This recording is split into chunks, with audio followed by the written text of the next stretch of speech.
Praise the Lord. സിയോന്റെ പുതിയൊരു എപ്പിസോഡിലേക്ക് വീണ്ടും സ്വാഗതം.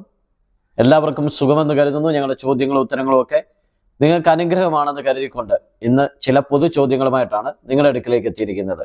ചോദ്യങ്ങൾ തയ്യാറാക്കിയിരിക്കുന്നത് സിസ്റ്റർ അന്നമ്മ ജോസ്. ആദ്യത്തെ ചോദ്യം: കാള തൻ്റെ ഉടയവനെയും കഴുത തൻ്റെ യജമാനൻ്റെ പുൽത്തൊട്ടിയെയും അറിയുന്നു, എൻ്റെ ജനം ഗ്രഹിക്കുന്നില്ല. ആരാണ് എൻ്റെ ജനം? ഉത്തരം: ഇസ്രയേൽ ജനം. യെശയ്യാവിൻ്റെ പ്രവചനം 1-ാം അധ്യായം 3-ാം വാക്യം. അടുത്ത ചോദ്യം: ശലോമോൻ രാജാവിൻ്റെ കീർത്തി കേട്ട് രാജാവിനെ പരീക്ഷിക്കേണ്ടതിന് അനവധി പൊന്നും രത്നവും ചുമന്ന് ഒട്ടകങ്ങളോടുകൂടി യെരൂശലേമിൽ വന്നത് ആരാണ്?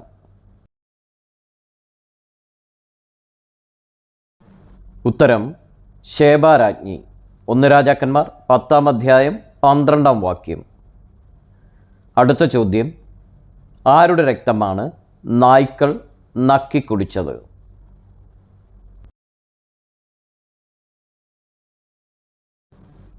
ഉത്തരം: ആഹാബിൻ്റെ. 1 രാജാക്കന്മാർ 21-ാം അധ്യായം 19-ാം വാക്യം.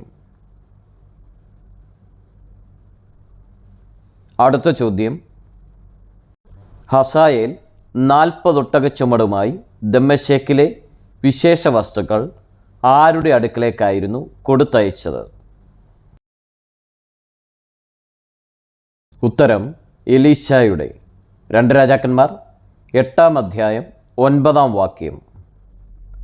അടുത്ത ചോദ്യം: മോശ ഉണ്ടാക്കിയ താമ്ര സർപ്പത്തെ ഉടച്ചുകളഞ്ഞ രാജാവ് ആരായിരുന്നു? ഉത്തരം: ഹിസ്കിയാവ്. 2 രാജാക്കന്മാർ 18-ാം അധ്യായം 14-ാമത്തെ വാക്യം. അടുത്ത ചോദ്യം: ഇസ്രയേൽ ജനം താമ്ര സർപ്പത്തിനിട്ട പേര് എന്തായിരുന്നു?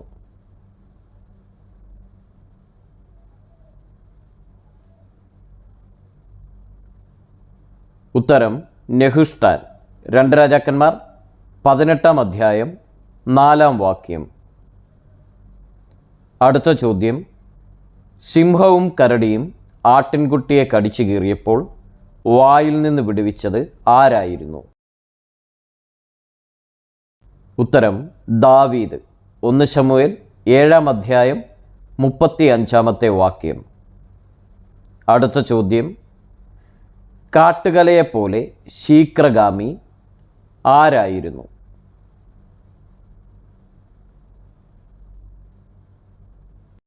ഉത്തരം: അസാഹേൽ. 2 ശമൂവേൽ 2-ാം അധ്യായം 18-ാം വാക്യം. അടുത്ത ചോദ്യം: അവർ കഴുകനിലും വേഗവാന്മാർ, സിംഹത്തിലും വീരവാന്മാരായിരുന്നു.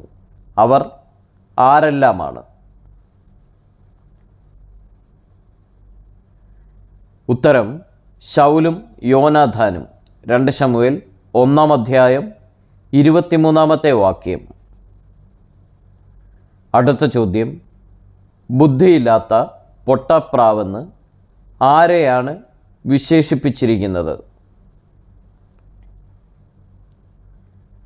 ഉത്തരം: എഫ്രൈമിനെ. ഹോശേയുടെ പ്രവചനം 7-ാം അധ്യായം 11-ാം വാക്യം.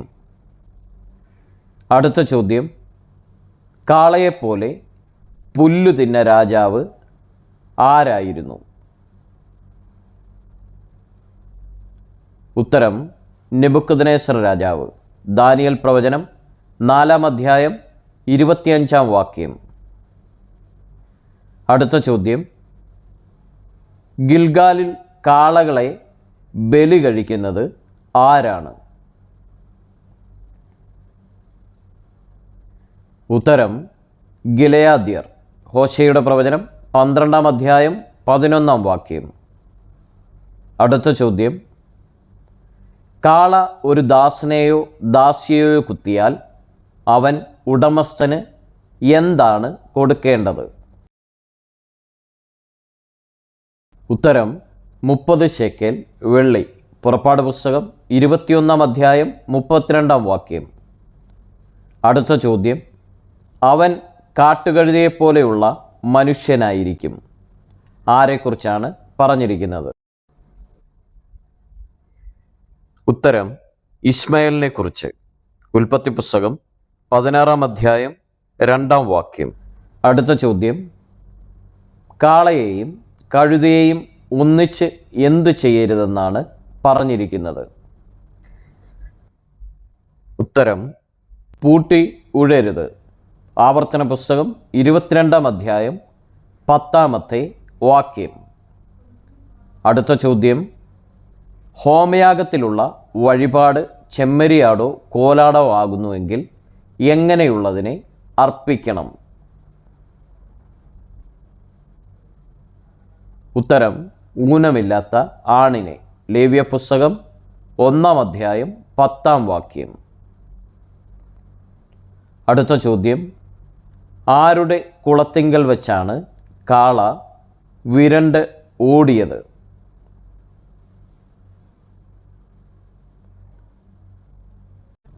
ഉത്തരം നാഖോന്റെ കുളത്തിങ്കൽ. 2 ശമൂവേൽ 6-ാം അധ്യായം 6-ാം വാക്യം.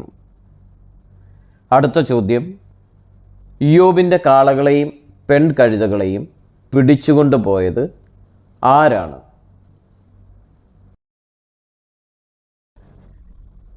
ഉത്തരം ശെബായർ. ഇയ്യോബിൻ്റെ പുസ്തകം 1-ാം അധ്യായം 15-ാം വാക്യം. അടുത്ത ചോദ്യം, അതിൻ്റെ അസ്ഥികൾ ചെമ്പുകുഴൽ പോലെയും എല്ലുകൾ ഇരുമ്പഴി പോലെയും ഇരിക്കുന്നു, എന്താണ്?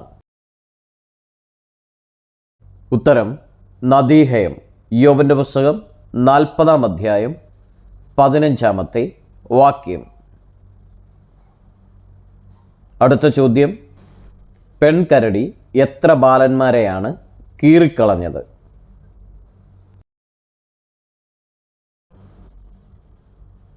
ഉത്തരം 42 ബാലന്മാരെ. 2 രാജാക്കന്മാർ 2-ാം അധ്യായം 24-ാം വാക്യം. അടുത്ത ചോദ്യം, പുകയിൽ നിന്നും ഭൂമിയിൽ പുറപ്പെട്ടത് എന്താണ്?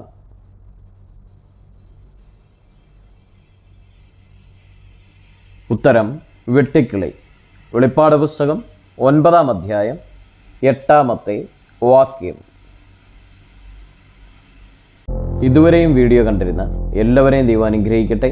നിങ്ങൾ ആദ്യമായിട്ടാണ് ഈ ചാനൽ കാണുന്നതെങ്കിൽ സബ്സ്ക്രൈബ് ചെയ്യുക, സപ്പോർട്ട് ചെയ്യുക.